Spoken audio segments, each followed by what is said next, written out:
Folks, welcome inside the Parisi Palace, high above 3773 East Broadway. This is the Jake Feinberg Show, comedy on Power Talk. Thank you so much for making us part of your day today. And I've published 4 books over the last 2 years, and my second one was called A Bus to Never Everland, which chronicled, as best I could, my interviews with the remaining original Merry Pranksters. And Wavy Gravy, among others, and very much about sort of as a 43-year-old, I'm just sort of meandering through our cultural heritage and recognizing that when acid was legal at one time in this country, it allowed people to access their multidimensional self, and in doing so, take what they did very seriously, but not take themselves very seriously. And there's nothing that authority hates worse than people that don't take them that seriously. So as a result, we had quite a bit of social progress. And I connected with this cat on new media a couple months ago and just was blown away by not only the amount of work that he has done as it relates to psychedelics and the actual the need for microdosing in a very square society. But on top of that, he hung with some of the hippest cats in the world and continues on today to carry on the lineage of the psychedelicized American life. James Fadiman, welcome to the Jake Feinberg Show. Well, what a pleasure. What a nice introduction. And we'll see if I can add something to what you already know, which is extensive. Well, you definitely will. You know, I interviewed Vic Lovell a couple months ago, or before my second book came out, so it was quite a long time ago, and he was not in great shape. But he did deliver one salient line, which was that Richard Alpert was his psychotherapist, right, at Stanford. And I wanted to know. Now, I wanted you to just talk in general about when you met Richard Alpert, and then I'm so excited. But anyway, why don't you just start there? How did you connect originally with who we know as Ram Dass today? Well, Richard Alpert, when he left Stanford, he went to Harvard as an assistant professor in psychology and education. And I took a course with him, I liked him and he liked me, and he then invited me out to be a research intern at Stanford the following summer. I was at Harvard, and he took with him to Stanford me as his undergraduate intern and Ralph Metzner as his graduate intern. And this was pre-drugs, pre-everything. 61, 62? No, this was like 59. 59. Yeah, that's about right. And you were, what, a sophomore at Harvard? I was a junior and going into senior year. So my summer between the junior and senior year, I was part of a project working on a huge mass of data that had been collected on children. And I was the whatever the lowest ranking person could be, I was, which was like making little piles of data and sorting them out and putting them onto punch cards. And actually the hardest part of my job was running the punch cards. It is hard to imagine that the way one got data out of a computer is one made a little stack of punch cards, like a stack in a Rolodex, which also we don't know what that means either. A stack of little cards, and each card would be taken into the machine, and it would go over it and see where the holes were, and that was how data was transcribed into the machine. And when it had read all the cards, it would do some computation. Now, that sounds okay, except as you can see, the weak point in that is paper cards. Right. And because our project had a huge amount of data for those days, the stack of cards was about maybe 2 feet long in a tray. And that's okay. And then but they couldn't be run during the day because that took up too much time. So someone who was lowest rank got to run the data from like 2 to 5 in the morning, that which sounded okay also until I did it. And as I watched the cards be eaten up one by one and then spit back out, I began to understand that if one card had one error, it didn't stop the system and you replace the card. It said, oh, I guess you don't know what you're doing. We will throw out everything we've done so far. So, in a sense, you're watching for several hours each card, knowing that one error made by someone else with their little punch will ruin your whole night. And I know that that occurred because it did on the first round. So the second round, I was even more intensely, hanging in there. And one of the things it gave me a career moment, which is I was never going to want to be involved in that kind of data again. Yeah, no, I mean, still, it's so interesting. Can you talk about did Richard Alpert, John Perry Barlow? Did you know John?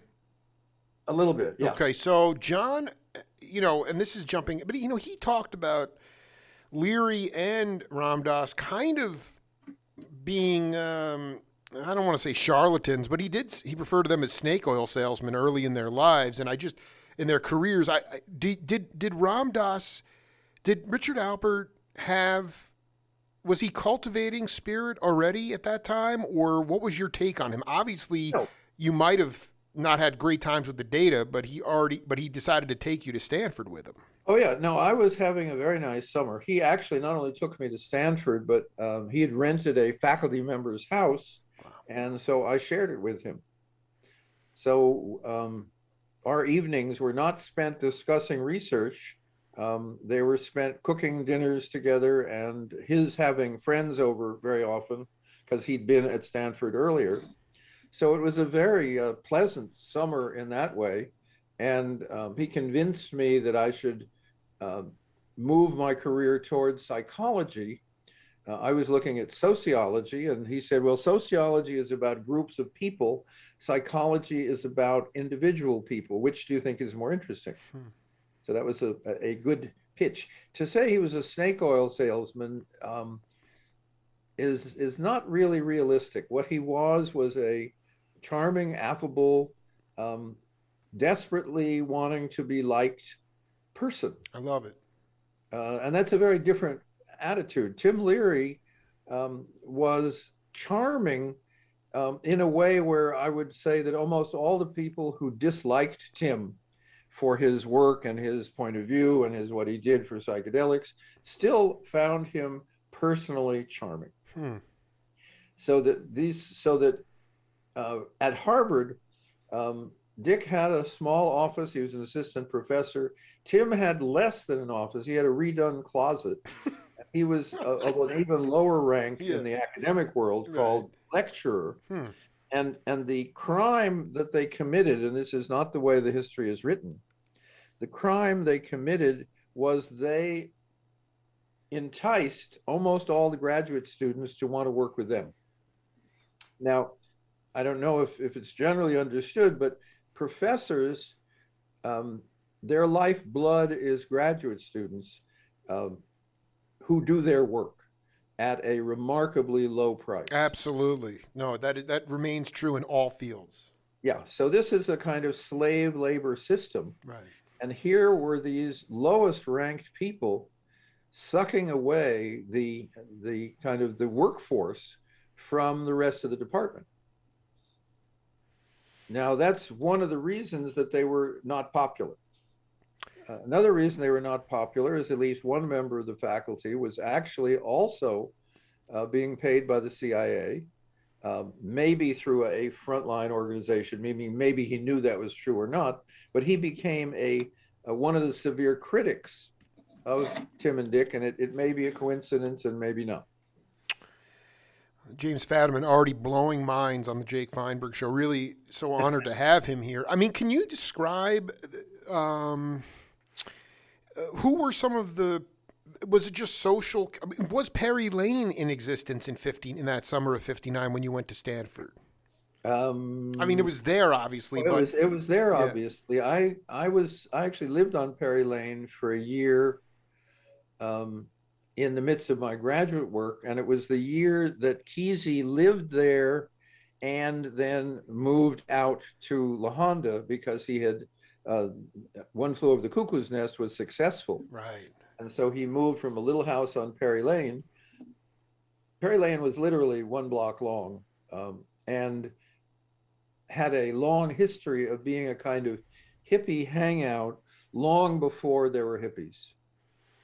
Thorsten Veblen had lived there a decade or two earlier. That's right. So, George Walker told me that. Go ahead. Who was that? And by the way, for the record, was he the one that built the hovels there? Or, I mean, I'm trying to no, figure no, who no, was there were Thurston. just a bunch of small houses, and it was a neighborhood of small houses, but near enough to Stanford, so it was a great place to be.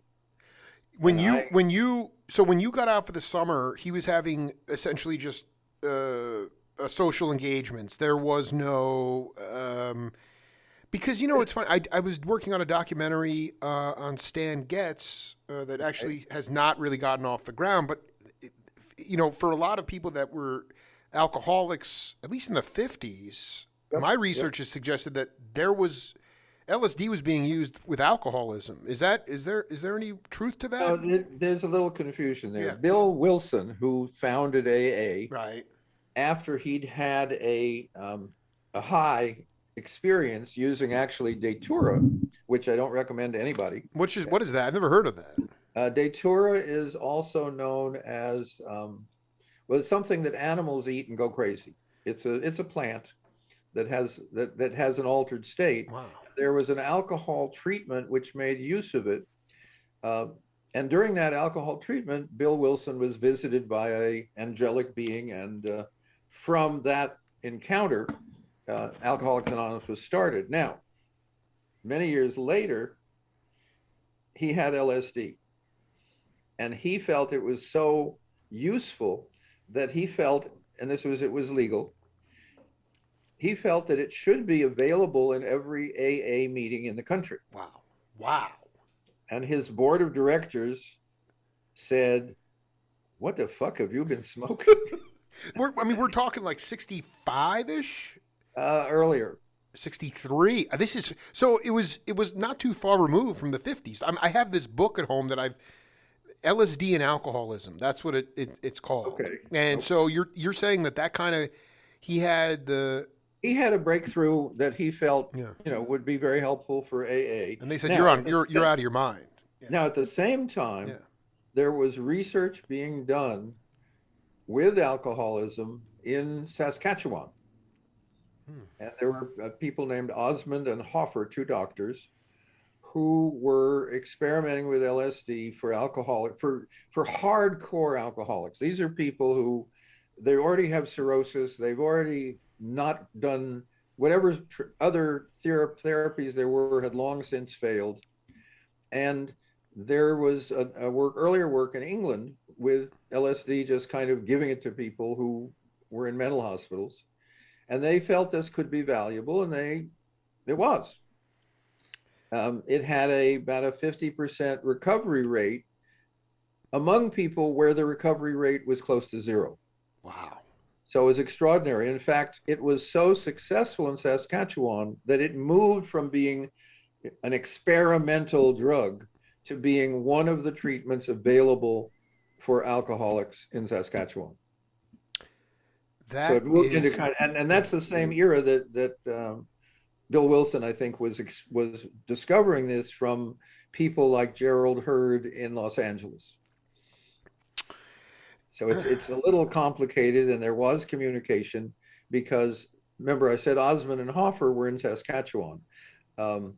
One of them, and I forget which, I think Osmond was the one who gave Huxley his first experience. Okay, I just want to be clear though.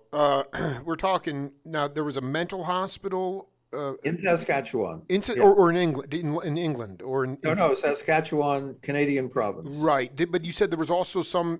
There was earlier work done by somebody named Sanderson in England.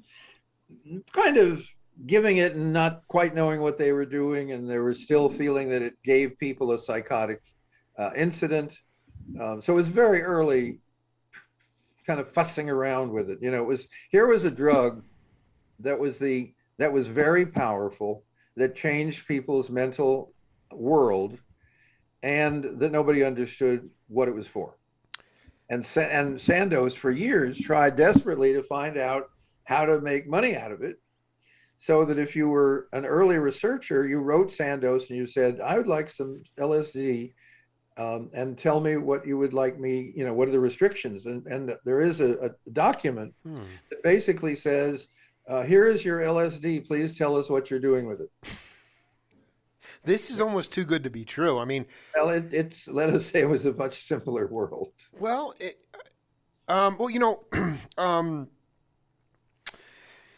but it's fair to say that even in England, Sanderson, right? This is the cat who was doing it. This was being made in the Sandoz laboratories. That this acid. Yeah, this was Sandoz material. There was nothing but Sandoz material until the underground emerged as LSD became harder to get.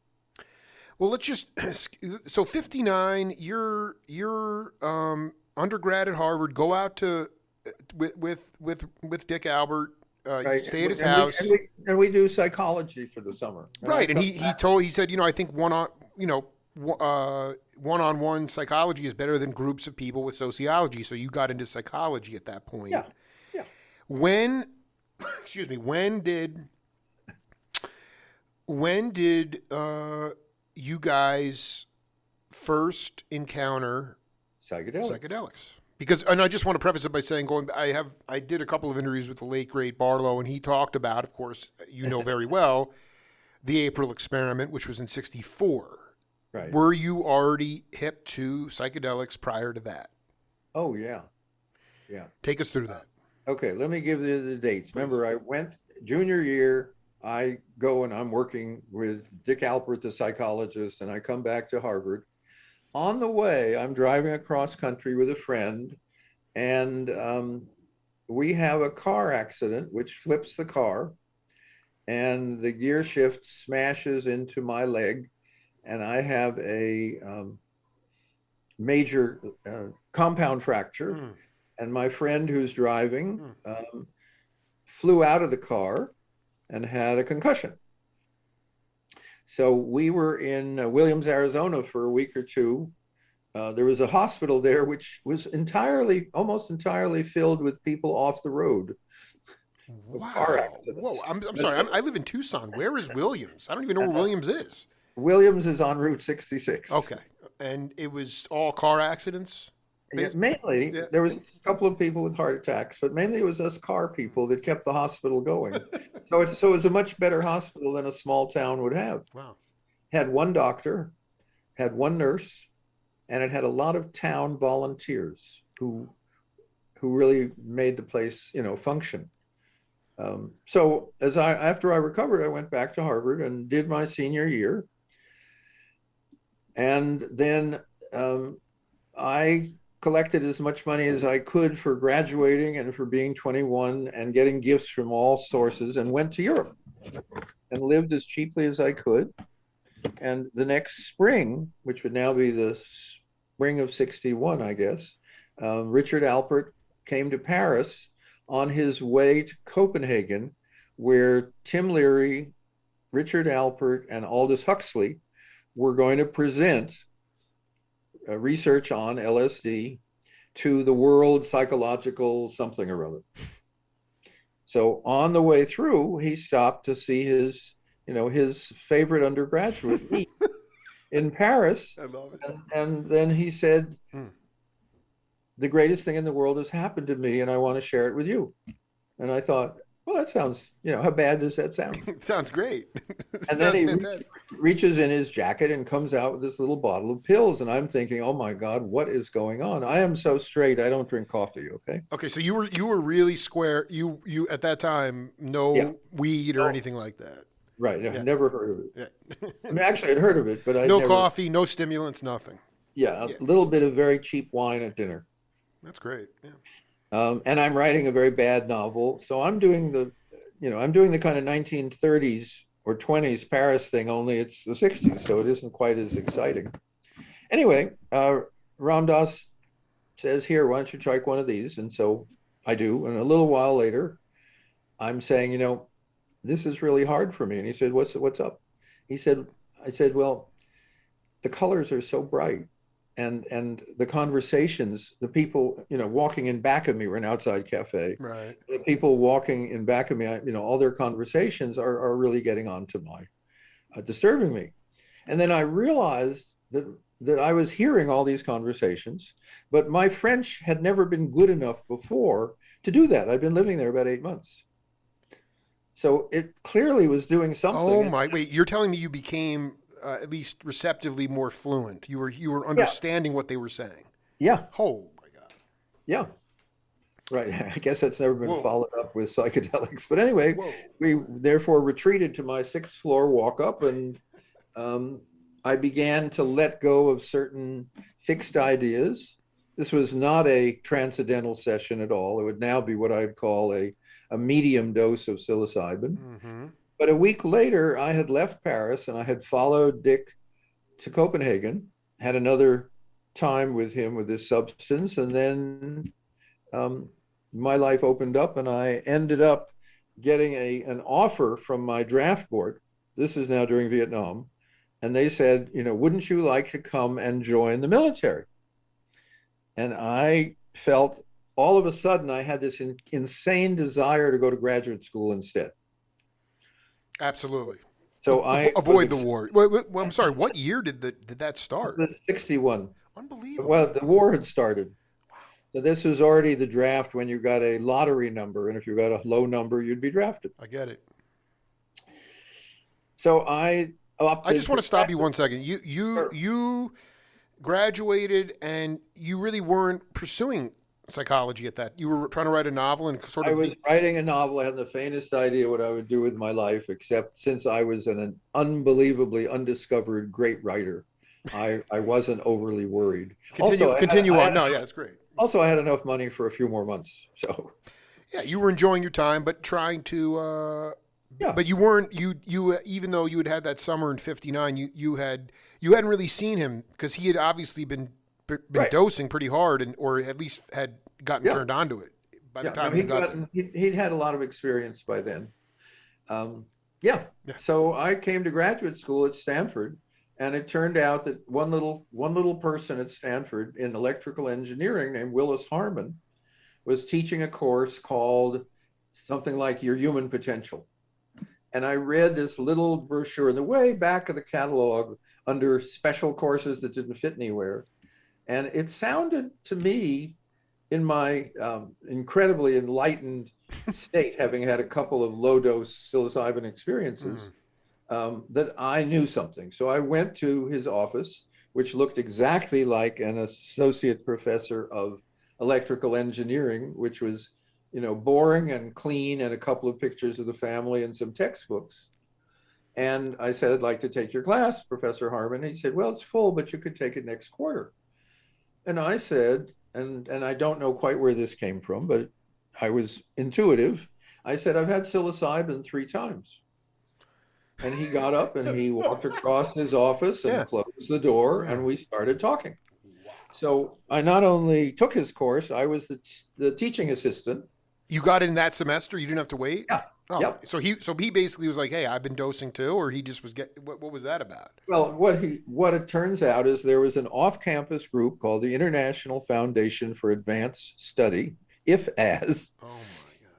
and they had a license from the government to use psilocybin. They were running a clinic, so they were giving high dose, single session, psychologically beneficial experiences. And they said, well, why don't you help us? Because, and this is kind of where they were. I became their psychologist. Now I'm a first year graduate student. I have barely taken any psychology courses, but that was where I started. And so I then spent my graduate time at Stanford when I had to, and with the foundation when I could, and started doing research and writing papers and doing the things you do to stay in graduate school. But my worldview had shifted, and I understood very differently the way the world worked, or the way the invisible world worked. Well, let me just. There we go. We have a game on this program called Name That Voice. Yep. I don't expect you to know who this is, but pay attention to the content, and then we'll come back. Okay. It's at the VA in Menlo Park. Vic came back the lane one time and was talking to both me and Kesey about this, about the. Now, I'm not sure if I can get this in proper sequence, but I think that he said there's a jobs open as aides at the Veterans Hospital here locally. And Kesey and I both didn't have jobs, so we both went to take the aides, the training for psychiatric, for like nurses. Sure. And I think it was during that period of time, which lasted I don't know, a month or two, I can't remember anymore. But I think it was that period of time that he also said to us, there's an experiment going on at the VA hospital with psychedelics, and they need volunteers. And by then, he and Kesey and I and other people on the lane had at least had peyote. That's and, right. That's right. And probably marijuana. So we felt we were interested, and so. Kesey was Mr. Fadiman. I mean, you probably know that. You want to take a guess at who that cat might be? Well, it isn't Babs. It's certainly not Babs. It's another original prankster. Make no mistake. There are, in my mind, the original pranksters are Cassidy, Kesey, Babs, George Walker, and Mike Hagan, and then this cat. That was Roy Seaburn. Okay, that is Roy. Okay, that would explain the kind of hesitant voicing. Yeah. But beyond, I mean, the guy, we did some epic interviews, and I'm like, and there he is talking about becoming nursing aides for the patients at Menlo Park. So were you involved with those experiments? Absolutely not. That was Leo Hollister, again, a CIA front, or maybe a CIA directly. Explain what you mean. So you're telling me the CIA was setting up these experiments? The CIA funded studies or something or other with psychedelics in over 80 universities in the United States. They also did some of the most horrible, dangerous, sick research that I've ever heard of, but which their LSD research was among the kindest. But they worked it in prisons. They were everywhere. They had a couple of front foundations that gave money to people to work on this. And again, Sandoz would send the material, and people would do research. Can you just can you briefly just talk about what you consider to be savage experiments, or one in particular? Oh, well, actually, the one that I enjoyed the most, because I wrote a novel about it, was setting up a whorehouse in San Francisco with with see-through glass, mirror glass, that you could be on one side and watch what's in the other room. And since it was a whorehouse, they would attract soldiers, because this was during Vietnam, and they would drug the soldiers downstairs with, liquor plus LSD. And then there was someone sitting on the other side of the bedroom, watching and making notes as these soldiers would deal with the problem of being stoned without having any idea what was going on. Wow. Etc. And trying to basically deal with or be involved with some kind of prostitute. Well, yeah. Wow. That is sick. That is really I'm sorry. Just for the audience? What's the book's name that you wrote about? The book's name is The Other Side of Hate, Haight. Whoa, dude. Okay, you just And went to Never Everland on me. Let's go back to the taint. So that in itself, yeah, you were. Where were you at that time? I mean, they were already at Perry Lane, and you were doing. I was at Perry Lane. They went off to the Honda and the pranksters and so forth. I was considered acceptable in the Kesey world. Good. Because I had some oddities. It's like if you went to a party and you say, well, who's that guy over there? And they say, well, he eats light bulbs. Right.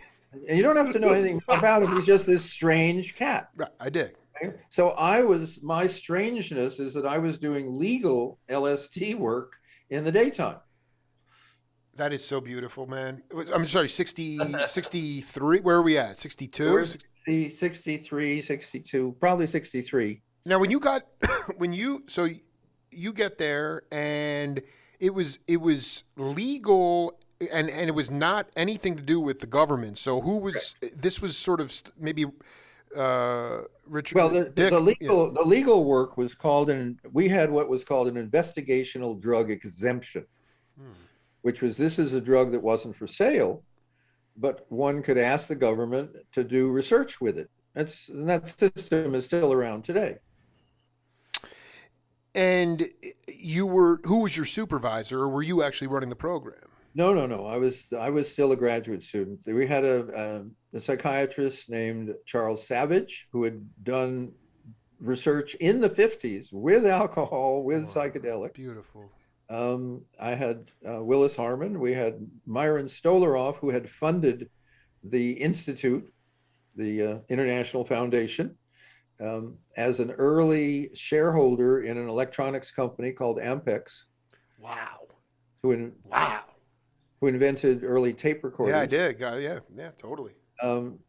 So it was a little group of people, and basically it was a clinic with 2 therapists and running maybe 4 people a week and making some kind of records. And I did a dissertation by interviewing about 60 of the clients that went through the foundation. Let's just talk a little bit about this was post-trip you would interview them, or during the experience? No, this was months afterwards, because the question was, what happened and basically what changed? What was the value of what you were doing? My theory was, and it's still true, which is, okay, you've had an incredible experience. Does it show in your life? I dig. How many so you interviewed 60 cats. How many, and were they getting psilocybin or actual? They had one session of high dose LSD, almost all of them. A few also had mescaline instead, because the foundation had access to both. And there were times when the government would be investigating the use of one substance or another, so we would just switch to a different substance. But we considered mescaline and LSD similar in terms of their effects, which is still true. And were you even hip were you aware at that time that there was a parallel government CIA psychedelic experience going on at Stanford?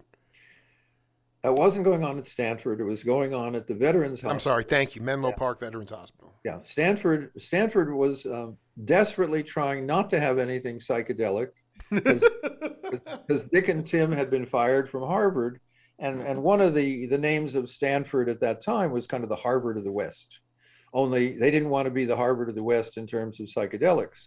So when I wanted to do my dissertation on psychedelics, one of the faculty who'd been the president of the American Psychological Association said, Mr. Fadiman, if you're going to pursue this line of research, you will never have a career in academia. Oh. And I looked at him, and this was a very positive, warm, lovely guy. He was being kind. And I said, sir, Professor Hilgard, you took one chance with your career. He had developed the first hypnosis laboratory in psychology and got a lot of heat for it. I would like to take one chance with mine. How old were you at this time? You were young. I was 23. Yeah. Wow. And he said, okay. So it took me 2 years to get a committee and 6 weeks to finish the dissertation. Was Dick Albert on the committee? Who was on your? No, Dick Albert was off doing stuff somewhere. Right. So yeah, he was. I mean, the let's just talk about that 60. You interviewed 60 cats. How many of them could honestly, in your mind, credibly, they were able to take those experiences and access them in their day-to-day life? And what were the positives? Did anybody actually? And were there any negative experiences? Because you always hear about cats that. Yeah. No, there was a negative experience or two, but on the whole, and I think the people I interviewed were almost universally positive, because I was asking very, very super simple questions, which is, did something change? Now, change is an interesting concept because it can go in two directions. For instance, I would ask a question: do you watch more or less television than before you had a psychedelic? Okay, very neutral kind of question. Now, I was not surprised when they said less. And if I then had other questions like, are you in nature more or less? More. Are you playing with your children more or less? More. Are you going to church more or less? Less. And so forth. So this was as unsophisticated and normal behaviors as I could come up with. And so most people had lots and lots of small changes. I was not asking, has your view of reincarnation changed? Because that doesn't lead to any changes in behavior for most people. No, I think it's spot on. You're talking about family. Yeah. Hold on, though. You're talking about being in grandmother Earth, Mother Nature, right, more than being plugged into, the Bach, the TV. Then you're talking about spending more time with your kids, putting you into more sort of a fantasy world, or just being more involved with family. And then do you go to the dogma of church? And they say no. So what did it lead you to believe, that people actually thought for themselves? Well, let's not get too excited. No, I'm just, what it is, those questions, while they're simple. Yeah, no, in a sense, in order also to get through Stanford, and this was still a psychology department, it was still, kind of mechanistic. Absolutely. I wanted things that nobody could fight with me about. So if you ask, have your feelings for your wife changed? That's a big, vague, sloppy concept that people who do therapy do ask all the time.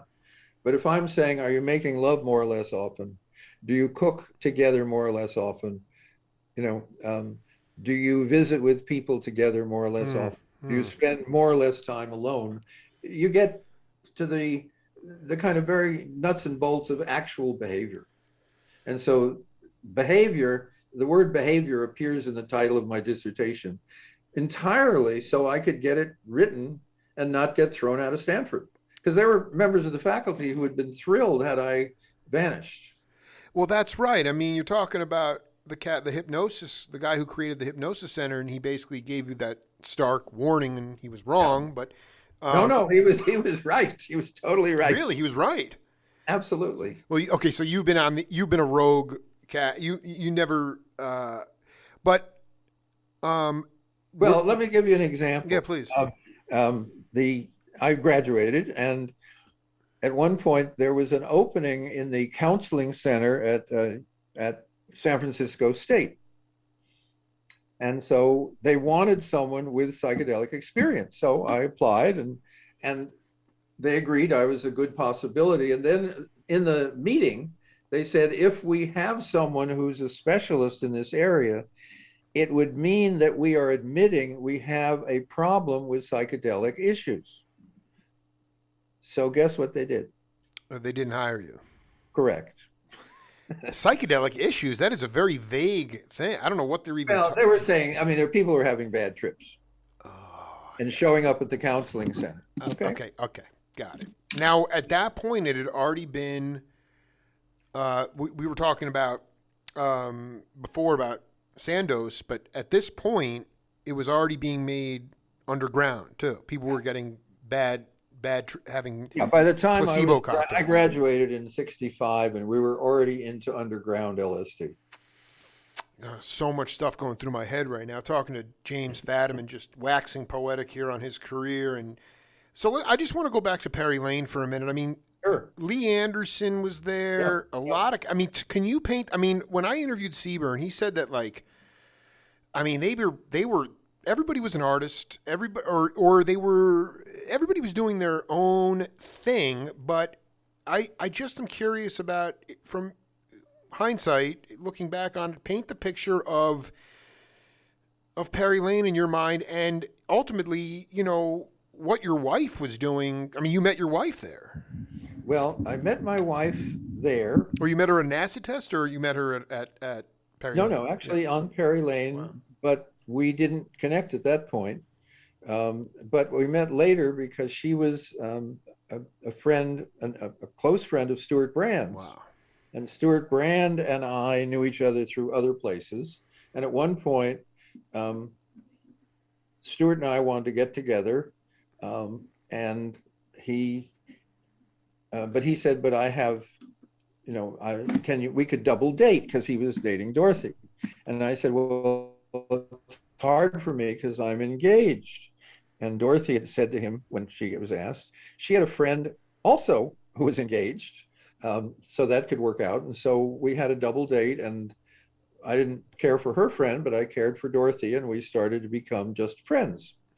And so I ended up as her friend, and that was another way I was welcome at Kesey's, because she was also with Kesey. So talk a little bit about the kind of, I mean, Seaburn said that they played like children. It was like games. Peyote was being made. I guess they'd boil it first, and then they would make a tea. That's right. And then I guess you throw up, and then it would take over, or something along those lines. Well, again, let's go back. Yeah, please. Go ahead. I was acceptable at Perry I think Lane. you were more than acceptable, by the way. No, I was, believe me. You ate light bulbs, you know? Well, yeah. But when they moved to La Honda, things got much more intense. And hold on. I just want to be clear. You wound up also cultivating quite a bit your relationships at La Honda. No, not at all, because I was really very fringy to them. Okay. And also, literally, I couldn't take the hours. You know, staying up all night is fine if you don't have a job, but if you're a graduate student or you're working at this international foundation, you know, you had to be. No, I get it. No, totally. But I mean, and I was the only graduate student wearing a coat and tie. And I did that on purpose so they wouldn't think of me as some kind of drug-using hippie. Again, your pull to them was not eating light bulbs. You were involved with legal studies of acid. I was doing legal acid, so I was of some interest, but I wasn't. To say I wasn't hip is an understatement. Well, I mean, you weren't a prankster, but you were in the. Tell me, can you just tell me a great story about some kind of funny situation with your wife and at Kesey's or something along those lines? Yeah, Kesey. At one point, there was an all-night event at the Honda, and Dorothy was taking acid along with a lot of other people in the house, and I wasn't. But by that time, I was. You know, it was a strange, interesting place to be. And at some point, Dorothy came out of the bathroom and said to me, who was her friend, when I went in there and I looked and my face changed. And I said, well, go back in and continue to look and see what you find. Now, there is a phenomena that people who have taken acid will tell you about, where you look in a mirror and your face is replaced by other faces, older faces, younger faces, different sex, different ethnic groups, etc. Yes. And there's lots of theories about, you know, what you're experiencing. But if you actually pay attention and you look at the eyes, they're the same in all these transformations. Mm-hmm. And this is something I knew from my sitting in a lot of LSD sessions at the foundation. So I said to Dorothy, why don't you do that? And she came out having had that experience. And all of a sudden, she felt that I knew stuff.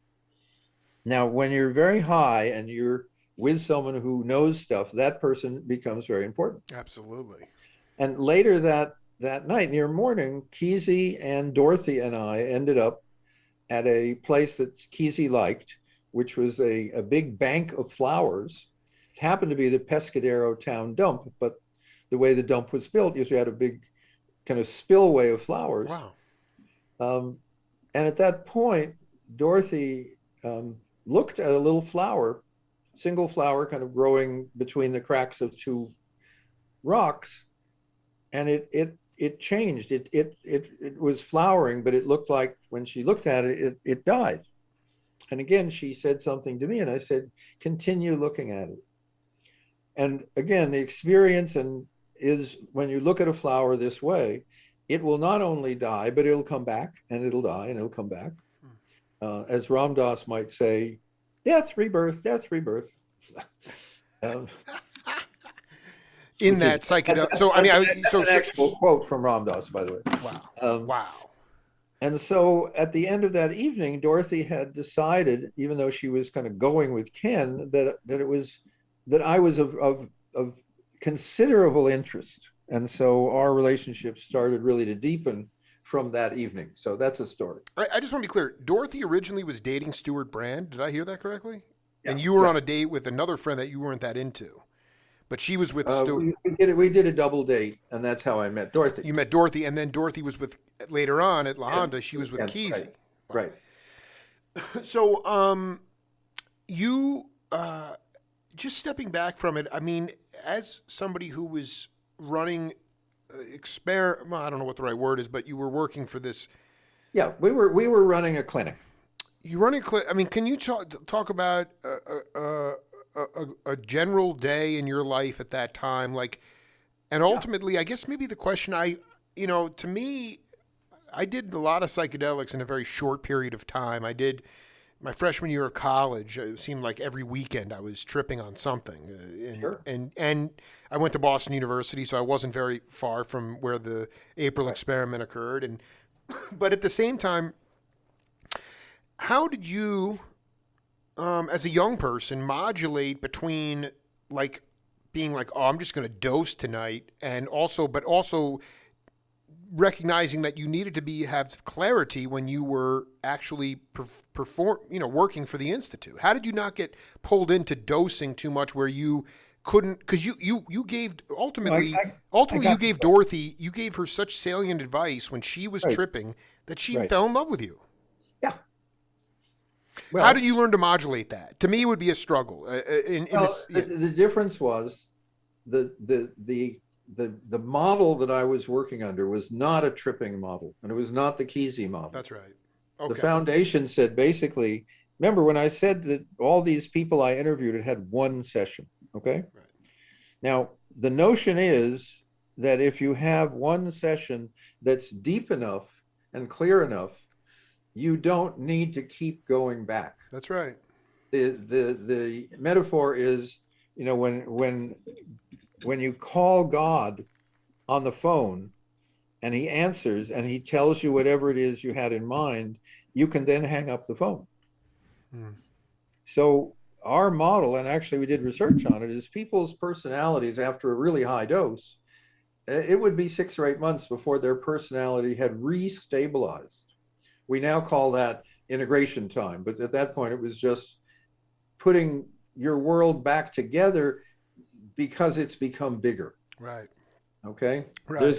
There's a song from World War I. Many American soldiers were just rural kids from farms, and the song has a line that says, "How are you going to keep them down on the farm after they've seen Paris? After they've been exposed to the fact that there's an international world, that there's cities like Paris? How do you go back to a farm in rural Nebraska?" So what we realized at the foundation was that if you take someone carefully and safely, much higher than tripping, so that they have truly transcended their identity, they don't. There's no rush to return. There's no rush to do that again. I think that's a really brilliant, beautiful point. When you talk about their worlds getting bigger, what breakdown specifically, like in their mind, whatever dogma that they had been fed before, everything was broken, and then. Well, I'll give you an image because it was from that large session which I had at the foundation. This was very, very different than the times with Dick. And I'm in some kind of world where there's only darkness, but it's not dangerous. And there's a tiny point of light, just way, way, way, way, way, like light years away. And I turn towards that light, and in my mind, I'm flying towards that light, and I see before me, arms outstretched, looking with love and compassion, Jesus. Okay? Right. And I'm flying towards this, and I am thinking in the session, oh my, this is not my theology. This is going to be kind of embarrassing, but hey, I'm feeling this incredible love from this being who's raised out. So who's going to turn that down? So I'm flying along, and all of a sudden I'm past the Jesus. And I look back, and if you've ever been in back of a stage set, you'll see it's made with canvas wrapped around, 1x4s. Right. And there's some wood there to keep it from flapping. So I saw that the Jesus was a mock-up, was a kind of stage set. Wow. And I turned back to where the light was and flew towards the light, and no more identity, no more Jim Fadiman. And that was a turning point in my life. Okay? When did that go down? I'm sorry. When was that? That was October 19th, 1961. First year graduate student. After Dick Albert had already dosed you a couple times. Right. Wow. So then the idea of dosing just seemed silly. It seemed kind of irrelevant. That is so brilliant. It's funny. It just younger generations. Again, coming off maybe what you said, the Kesey model, or the idea that, every weekend you'd build up for one of these heavy, you'd want to dose hard, and like go in and have these, and sometimes it would work, and sometimes I'd be in the Warren Towers at BU saying, my God, my parents just spent thousands of dollars and I'm going to go to the loony bin. It was not, it was, let us say it was not guided. It was not, right. You didn't have anyone to turn to. And also you kept your eyes open and you were doing stuff. All of that gets in the way of pure experience. Wow. I have another, name that voice for you. I'm not sure if you crossed paths with this cat, but this is a great story. So take a listen. We'll come back. So finally, through a series of seemingly random events, Ram Dass finds himself sitting in front of Maharaji. And Maharaji looks at him and says, you have some medicine? So Ram Dass thought, yes, maybe he has a headache. So he took out some aspirin. And Maharaji said, nay, not that. The yogi medicine. So Ram Dass thinks, yogi medicine? He must mean acid. So he takes out some pills, some acid, puts it on offers it to Maharaji on his hand. Maharaji takes all 4 pills. Each one was enough to put a horse on the moon. And he takes all 4 of them and throws them in his mouth. And Ram Dass and he sat around together all day. And there was no change in Maharaji's behavior at all. None. Wow. And Ram Dass recognized that whatever LSD is, this being was beyond it. And that was a life-changing experience for him. Yep. Stuff. Just let's go through the. I'm sorry. Was that Dale? No, hold on. We there's a little bit more to the story. I want to play it. Okay. We have some YouTube ads to. Here we go. So that's the way Maharaji did things. Okay. So let me just finish this story. So the next day he comes. No, this actually happened the day before. So he arrived there from the plains. He and this other guy drove from Nepal through the plains of India and got back up into the mountains where Maharaji was. And the night before, They had stayed at this person's house some long distance away on the plains. And in the middle of the night, Ram Dass got up to go take a piss. And he walks out of the house and on his way to the outhouse. And he looks up at the stars, and the sky's all sparkling and beautiful. And he was thinking about his mother, who died 6 months before. And he felt very close to her for the first time since she died. And then he goes in peace and goes back to sleep. Next morning, they get into the car and they drive all day, many hours. And in the late afternoon, they find themselves with Maharaji up in the hills. Because this other guy knew where Maharaji was. It was his guru. So Ram Dass is sitting there, and Maharaji looks at him and said, "You were out under the stars last night?" Ram Dass goes, "Yeah." And Maharaji said, "You were thinking about your mother?" "Yeah." "She died?" "Yeah." "She got very big here," and he puts his hand over where the spleen is. That's because she died of cancer of the spleen, right? She got very big here before she died. "Yeah." And Maharaji looks at Ram Dass, and in English, he says, "Spleen." And at that moment, Ram Dass fell apart. And he wept like a baby, and his whole life changed at that moment. Mr. Fadiman, you were going to offer a guess onto who that was? No, I thought it was Dale, but maybe not. Dale who? Dale Borglum. Oh no, that was the great kirtan chanter Krishna Das. Have you met Krishna Das? Oh, yeah. No, I'm probably, but okay. So he that ultimately that was his. Do you remember that or not? I mean, do you remember Ram Dass coming back after that experience? I think Ram Dass and I didn't really connect much when he came back from India.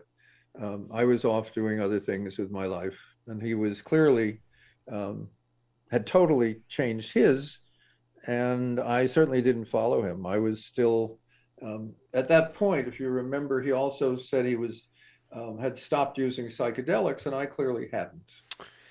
Well, that's right. I mean, I just wonder if you could talk about if you had an experience in your travels, or just in general with your experiments, with somebody who was beyond psychedelic. Maharaji, in that sense, took 4 pills that could have put a horse on the moon, and he was right. Unfazed. Have you run into that with other people?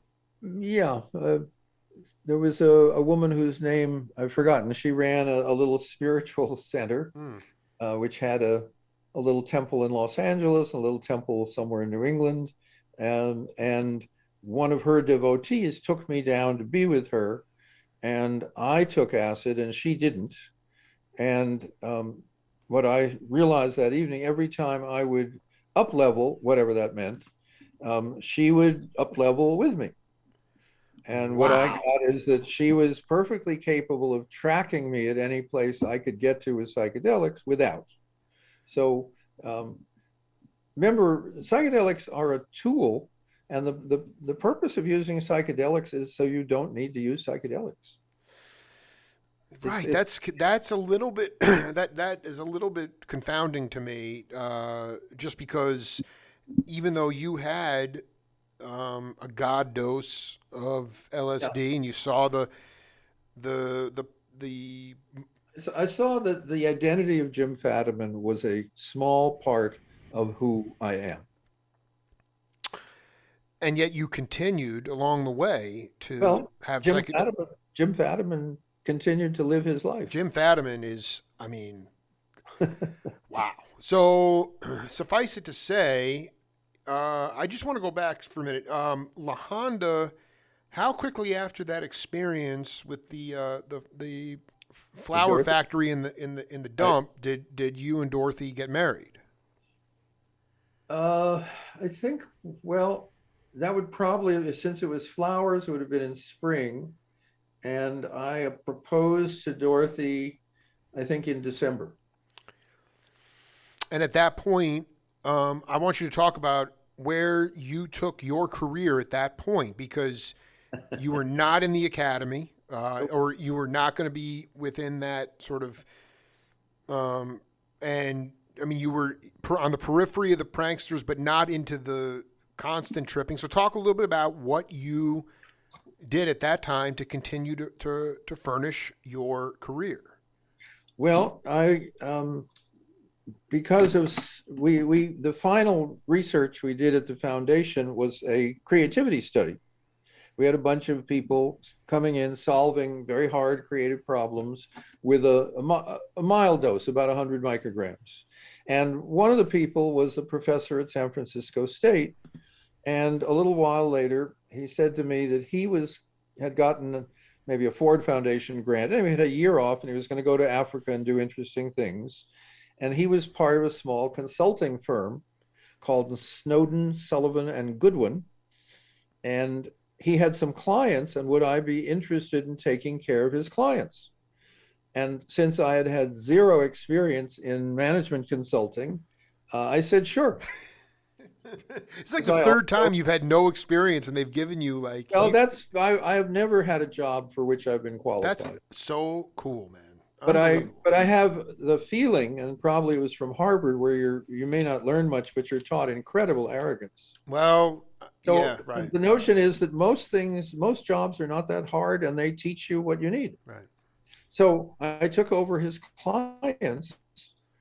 So I was consulting to AT&T, which was a giant not multinational, but it had like 100 companies. It was a conglomerate.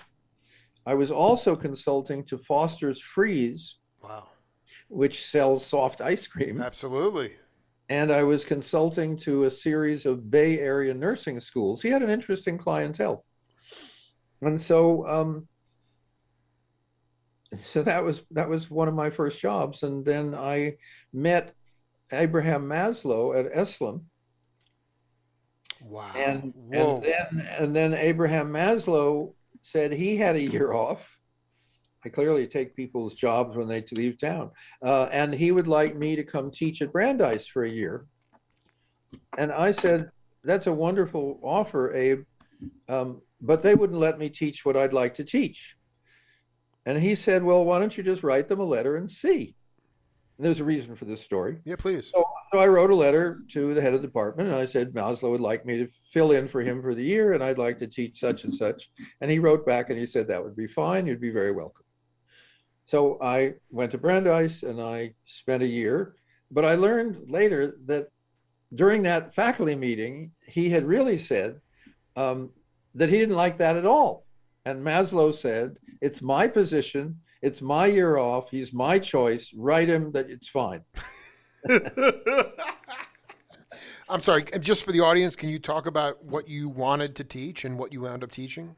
I want to teach something like the course I'd had from Willis Harman on human potential, which was based on where do you go for instruction or answers if you want to understand what's the best kind of person you can be. And so you look at psychology, you look at philosophy, you look at self-help, you look at religion, and in the Harman course, you look at mystics. So I wanted to teach something like that. And it was very, it was a graduate course, and I still have several friends from that course. Wow. And I was not only, slightly unwelcome at Brandeis, but I was a very popular teacher. So at the middle of the year, the department chairman said, if you want to stay here, you have to do research. And I said, you mean if I don't do research, I can't stay? He said, right. So end of the year, yeah.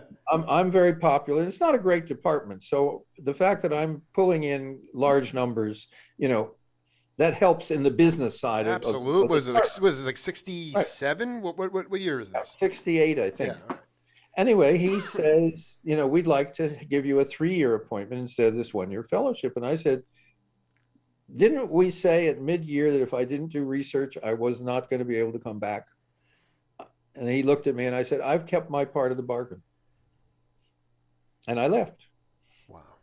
Now, where I left, I left to cross the country and ended up in a commune in New Mexico called Lama, where I had been the summer before Brandeis. And then I ended up in California with really no job. Now I had a wife and one child, and it was a scramble. You are absolutely going the distance. I mean, this is so beautiful, man. I mean, you were. Can you talk? You know, it's funny. Well, let me tell you. Let me because go ahead. Yeah, please. I mean, I just actually. I wanted you to just talk a little bit about. Yeah. You know, I've been fascinated with guys like Gurdjieff or people like that. I mean, who are the mystics? Can you talk about a mystic in particular that you were able to teach when under Harman?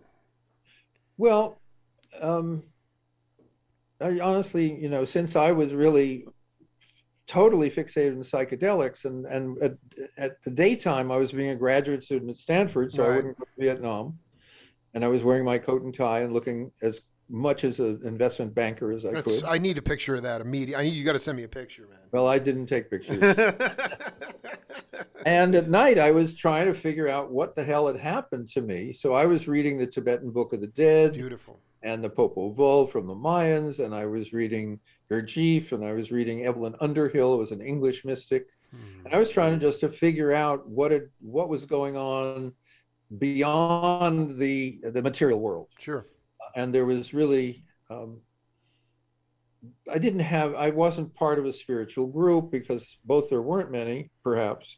And one of the things about psychedelics is when you get out beyond all distinctions and you get out beyond your identity, when you come back, all systems have kind of their own inner rules, which often don't jibe with your experience. Absolutely correct.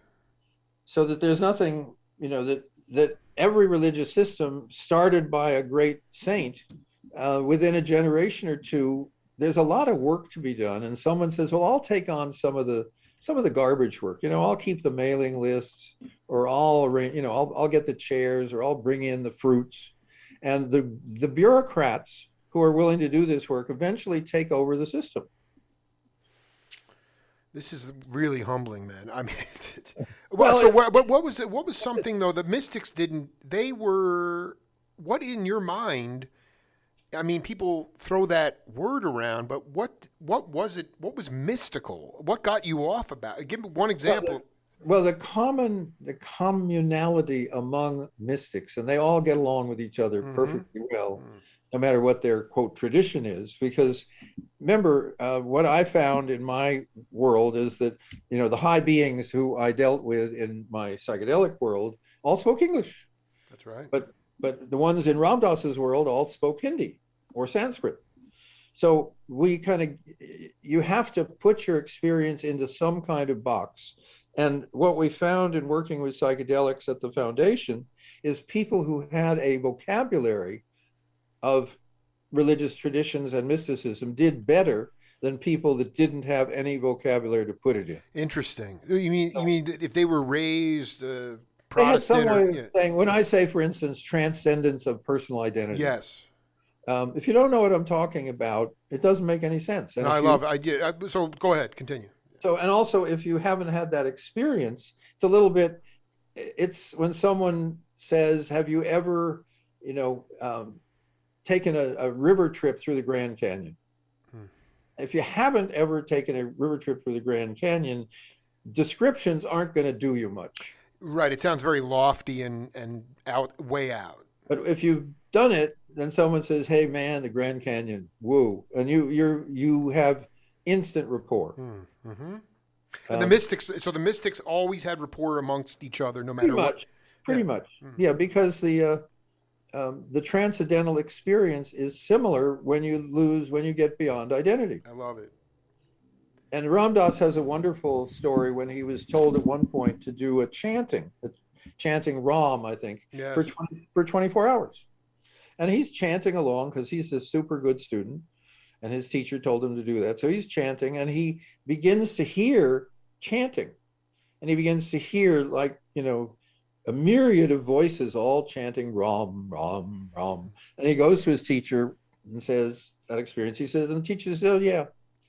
And in a sense, it didn't say it quite this way. He says, oh, you tuned into the Ram channel. And in that part of consciousness are all these people over the centuries who have done this kind of practice that you, Ram Dass, were doing. So you tuned into that larger group. And so the mystical experience is a recognition, when we say in kind of New Agey and even sometimes even social justice, we're all one, okay? We usually mean all of us separate individual beings have some connection together. Right. But when the mystic says we're all one, he's talking about, I'm looking out my window and I have trees. Well, I'm all one with the trees as a mystic. I'm all one with the desk that I'm sitting next to. That's all part of the same stuff. And then if you think about it, here's a metaphor, which is, if you understand physics, you understand that it's all molecules, and that the molecules in the desk are in motion, and the molecules in my hand are in motion, but because they're running at different rates, I can't put my hand through the desk. That kind of thinking allows you to be very comfortable reading all kinds of mystical stories, because they're all coming from that same place, and they're all translating it into whatever system they're in. There's a line of Rumi's, for example, that says, there's hundreds of ways to kneel and kiss the ground. Now, at one level, you could actually be physical about it and say, yeah, you can use one knee, you can use both knees, you can use your hands, but that isn't what he's talking about. Mm-hmm. He's saying all paths that have a worshipful side to them, you end up kissing the same ground.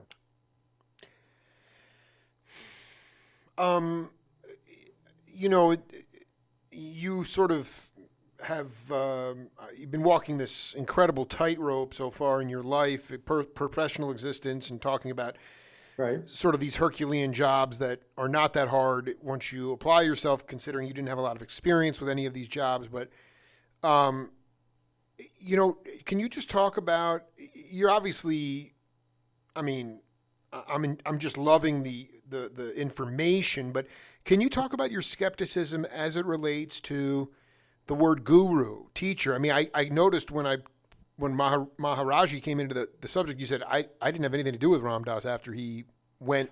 Not saying that you disdain that, but can you talk about your skepticism? That was just, he was. No, I get it. No, you went but he really became. He became a devotee. Right, that's right. And what does that word mean to Jim Fadiman? Ram Dass was set up to be a devotee. He was also a devotee of Tim Leary. Really? Yeah, it was always Leary and Alpert. Fired from Harvard over to... Wait, Stanford hired them even though they were fired by Harvard? No. Stanford had hired Dick earlier. Okay. Neither of them ever had any offers or interest in academia again. But he was a devotee, and then I don't have gurus are people who are willing to put in the time and energy to work with people, to help people. And one of the things is when you have a guru, there's a tendency, and it's realistic. Well, my guru is really special, right? And you do that. And the guru doesn't tell you that that's nonsense. What the guru says is, if you're going to work with me, he may not say it overtly, if you're going to work with me, it's really much easier if you think I'm really very special. And if my teachings are designed particularly for you, it works out. But it's also a relationship. And I've known a lot of teachers, a lot of gurus, and I don't remember practically any I've disliked, but it's also a kind of spiritual dating, which is, I've never had the kind of relationship where the guru is in touch with divinity and I'm not. I love it, man. No dating for you spiritually. Well, in some ways you could be I think you're a guru, man. Well, I'm only saying is like you to me, you never disliked them, but it was never like I am going to pay homage to somebody because intrinsically I'm a. well, I don't know. You know, I mean, it's just interesting to me. I mean, it's like Ram Dass ends up wearing a Hindu clothing Right, and eating Hindu food. right. Now, what does that have to do with enlightenment? Just Okay, following your guru. Yeah, right. Yeah, following the that's guru, right. and someone else, someone else is wearing orange because the guru wears orange, and the orange, by the way, is supposed to be to kind of look like mud. So the tradition that ends up with the orange is really a very humbling one. Or you get it, you get you get basically. I've had a lot of teachers, and I learned a lot of stuff. I think that's what teachers are for. Can you talk about one teacher that outside of your Sure. earlier? We'll talk about a teacher that you had and what they did, how they expanded your view, or Yeah, just made you. I was I worked with someone named John Boyle that nobody's ever heard of. John Boyle developed a system of teaching where people could improve their lives. And it was a system called affirmations, which is making positive statements inside your head to direct your behavior in positive ways. And John had developed a 4-day seminar where people who took it learned very, very simple technique, took about 5 minutes a day, but it oriented their lives in ways that were remarkably positive. And I ended up teaching that system about 10 times a year in beautiful resort hotels, mostly in Carmel, to 50 people at a time. And it was wonderfully gratifying because people's lives changed in very positive ways. It had a little bit of metaphysics, a little bit of going beyond the self, but most of it was very practical and very sensible and dealt with how do you have habit patterns that are beneficial. So if you're smoking, for example, you have a habit that's not beneficial, but it's a habit, and you can replace it with a habit of not smoking. And so it was almost it was not a terribly sophisticated system, but it was terribly effective, and I thought it was wonderful. Mr. Fadiman, I just want to fast forward a little bit into modern times. Can you just talk as candidly as you can about like this cognitive dissonance that's been engulfing our country because of all this media strata, all this the different. We're saturated with media. We're saturated with technology. We're getting farther and farther away from intimacy of intimate, like real connection.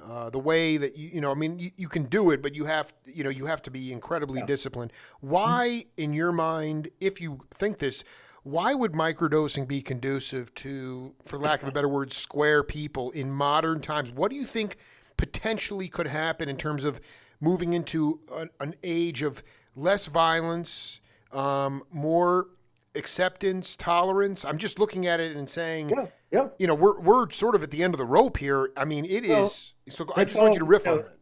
I mean, here, high dose psychedelics transform your life. Microdosing improves your life, but it improves it in the ways that interest you. It mainly improves the way your body functions. And so most illnesses, mental and physical, are at least in part because your body is not working well. And if you have something that improves your system, think of it as a vitamin, not a psychedelic. Your whole system works better. So when someone says to me, I took microdosing because I wanted to get better grades. That's not unusual. And I said, what happened? They say, well, I have better grades. I focus better. I can even listen to boring professors. PowerPoints, I remember more easily. And I said, anything else happen? He said, yeah, it was really strange. I noticed that I drink way less and I rarely smoke weed anymore. In fact, I really drink much less coffee and my sleep is better. And I really eat a healthier diet. And I say, was any of that what you intended? He said, no. Okay. So what I'm looking at is something that improves the system. That's right. That and is that when so amazing. people, Wow. and also people are very often use it to stop being depressed or anxious. And my theory is that healthier people are less likely to hurt each other, people they know and don't know. And also, there's a general feeling, again, among the microdosing world, that you're more comfortable and more aware of nature in a positive sense. And once you begin to be aware of nature, you don't want it to be destroyed. So it kind of removes the self-destructive streak. It looks like it because the self-destructive streak, remember, if you're being self-destructive, you're perfectly happy to hurt other people. You're projecting it out. Absolutely. Dude, I cannot. Why is it? I mean, just call me a bumpkin, but why have we made little to no progress in this over essentially Millennium. I mean, it's is it just it's so obvious that people are. I mean, the caricatures of, or here's the point: it has your method, as your model, Right. which is once you have access to this supreme level of heightened awareness and consciousness, you don't need to do it anymore. Got Right. usurped by maybe the more marauder sort of dosing hard, and then people got this impression of, or just the idea that in our society, why is it still so fringy? Why is it on the fringe, microdosing? Why is it not? Well, it's on the fringe only because it's not yet universal, and most of the things you microdose with are still illegal. Why do you think it's still illegal? I guess it's still. Well, psychedelics are illegal for no good reason. I mean, that's a There's nice no good way of reason. saying it, Okay, which yeah, is right. when psychedelics became illegal because President, and this makes no sense, okay, it's history, but it makes no sense, because President Nixon, who hated a lot of people, hated hippies, Right. mainly because they were against the war. Right. He hated black people because they were black, and he hated Jews, I don't know, because that was what people hated those days. So he came up with, but you couldn't just go and beat them up and arrest them or hurt them. But, and this is a quote from Ehrlichman, it says, we realized that we couldn't do it directly, but if we made heroin, marijuana, and psychedelics illegal, we could then infiltrate them, we could bust up their organizations, we could arrest people, we could get them. Wow. And here's the quote, it was never about the drugs. It was about animosity towards people of looking being a certain color or ethnicity. Yeah. Not exactly borrowing from the "we are all one." Yeah, it's we are all is how can I protect? Remember, Nixon is basically how do I protect myself from all the people who want to hurt me and who I hate. Okay, so we then have this strange world where he comes up with legislation that says we're making the things that differentiate hippies from non-hippies illegal. Therefore, we can arrest people. That's right. Oh man. Okay, and that's where the progress really stopped. That's where it got stunted. well, imagine that antibiotics had been stopped for like 40 years because somebody felt that they were against maybe their religion. Right, we'd have an anti-vax movement at like 90% or something. Yeah. That's really, Mr. Fadiman, ironically enough, I'll be in the Bay Area this Thursday and Friday. If you're around, I would love to come and meet you, maybe continue doing this continuation of this interview. I feel like we've just only scratched the surface. Well, I'm afraid we're going to have to take the surface that we've scratched. Okay. Enough for now. I'm trying hard to get a book proposal put together that I already implied I'd finished. Oh dear. And in the book world, what you do is you submit a proposal and then either the agent or the publisher looks at it. But if you've told them that you're ready and you're not, you work really very hard. And so that's so you're on that. Yeah, no, I mean, I just we've only really gotten through the late 60s. I want to continue this discussion. Well, let's have another discussion in a few months, Jake. Mr. James, thank you so much. I hope you enjoyed this, man. It was really, it's a treat, and I think it's going to be meaningful to so many people. I think that your ability to alchemize and also sort of just get down to the root in a very simplistic way, even some of the dissertation and some of your work, it's simple, but yet simple is not as simple as people think. I mean, you can make it more complicated and get muddier answers. So in some ways, it's like... Well, I once had a psychedelic experience that made me aware that theory is a artistic production. Right. And I don't happen to like theories. So I end up measuring very simple things like, are you feeling better? Have you lost weight? Did you stop smoking? Are you cooking more with your wife? I love it. Yeah, I love this stuff, man. Yeah. No, man, that's one thing before I let you go. So guru is guru. Have you experienced a shaman in your life? Oh, let me think. Yeah. And when I think of shaman, I think of, and I'll give you an example. It's like somebody who has, almost no ego. I mean, the ability of somebody to, for instance, I'm thinking of my dear friend Dan Horn, who it can, the pedal steel guitar breaks an hour before the show, and he can fix it. Okay, and no boat, nothing. I mean, it's just flowing through them. Have you had an experience in your travels or experience meeting a shaman? Well, not the way you've described it. I mean, shaman really means somebody really trained in plant medicine. Right, healer. Maybe a healer. Have you? Yeah. I mean, I've met healers, and they're good. There was a wonderful guru named Muktananda who was asked once, Absolutely, are there bad gurus? And what he said is, and I'm quoting here, oh, yes, there are bad gurus. And after all, there are bad doctors and there are bad lawyers. So, of course, there are bad gurus as well. So, Muktananda, dude, his one of his little riffs is sitting in my car dashboard right now. I love that you dropped that name. But let's stay in touch, man. Good luck on the book. Stay healthy and safe, and we'll do set 2 down the road. Okay, thanks, Jake. Good. Take care, my brother. Okay. All right. Bye. What an honor to connect with James Fadiman, making it look easy on the road to the psychedelicized American life as it continues on in his form and in all forms. That's it for the Jake Feinberg Show. I'm off to San Francisco. We'll be back next week. Until then, peace.